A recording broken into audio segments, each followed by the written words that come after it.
76 को। अब यहाँ युद्ध हुआ। इस युद्ध में महाराणा एक मानसिंह या मन्ना, झाला मन्ना, या फिर आप बोल सकते हो झाला बिद्दा, हल्दीघाटी के युद्ध में महाराणा प्रताप था। उस महाराणा प्रताप का जो मुकुट था वो धारण करते हैं। हुआ क्या, महाराणा प्रताप था एकदम मानसिंह के पास चले गए थे युद्ध करते करते, यानी ये यहाँ पर मानसिंह है और अपने घोड़े पर बैठ करके और यहाँ तक चले गए थे। घोड़े का नाम चेतक था।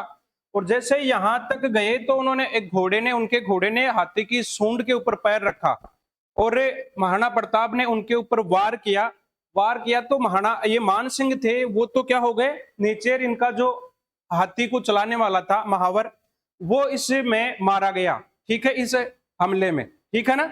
और वो जैसे मारा गया तो फिर मुगल जो सेना थी, अकबर इस महाराणा प्रताप को चारों ओर से घेर लेती है और अपने महाराणा को चारों ओर से घेरे हुए देखकर झाला मन्ना या बीदा दौड़ता हुआ आया और उसने कहा कि आपको मेवाड़ की जरूरत है, आप यहां से निकल जाइए, आप यहां से निकल जाइए और आपका जो मुकुट है ना, ये मुझे दे दीजिए। फिर झाला मन्ना या बीदा है उसने उस मुकुट को धारण कर लिया, फिर युद्ध किया और युद्ध करने के बाद में इतना तगड़ा युद्ध हुआ, उस युद्ध में वो वीर गति को प्राप्त हुआ, वीर गति को प्राप्त हुआ। यहां से आपका महाराणा प्रताप है ये निकल गया था, है ना।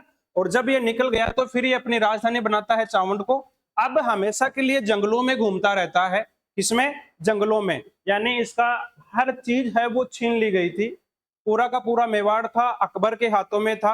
अब ये जंगलों में रहेगा। अब इसे खाने के लिए लाले हैं। इनका पुत्र था अमर सिंह।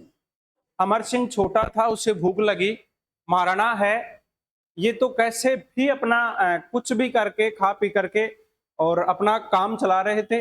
इनका पुत्र था कुंवर अमर सिंह, तो वो उनको भूख लगी तो एक घास की रोटी इनके लिए बनाई गई। कौन सी रोटी? घास की रोटी।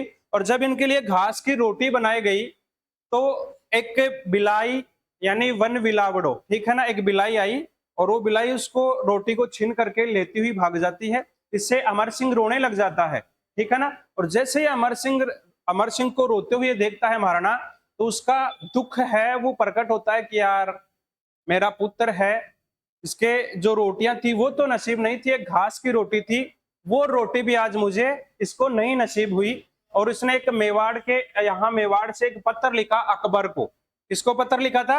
अकबर को। और अकबर को जैसे ही पत्र लिखा तो यहाँ बीकानेर के राठौड़ थे और पृथ्वीराज राठौड़, और जैसे ही पृथ्वीराज राठौड़ को उसने बुलाया कि अब तेरी मूंछों को ताव है ना, ये देना बंद कर दे, तो उसने कहा क्यों? उसने कहा क्यों, ऐसी क्या बात हो गई?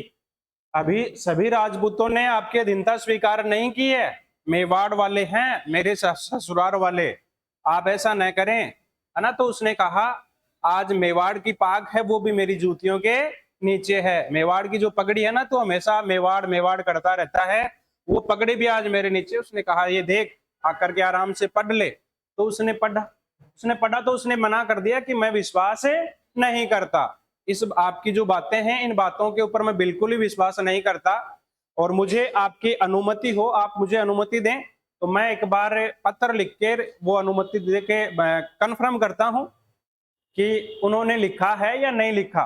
तो फिर इन्होंने एक पत्र लिखा और इन्होंने पत्र लिख के उसमें 2-4 बातें लिखी।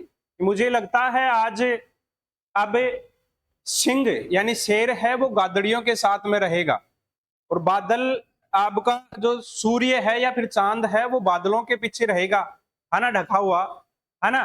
तो उसने वापस फिर रिप्लाई दिया कि मैं मेवाड़ के लिए हमेशा, मेवाड़ की जो आन है बान है उसके लिए मुझे सर कटवाना पड़ जाए, लेकिन मैं मेवाड़ के साथ में विश्वासघात नहीं करूंगा।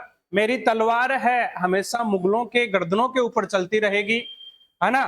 फिर वापस जैसे ये बात लिख करके उसने कहा कि बादशाह आप तो कह रहे थे, ये देखो ये क्या है, आप झूठ बोलते थे, मैंने पहले ही आपको कहा था कि मेवाड़ के महाराणा ऐसा नहीं कर सकते।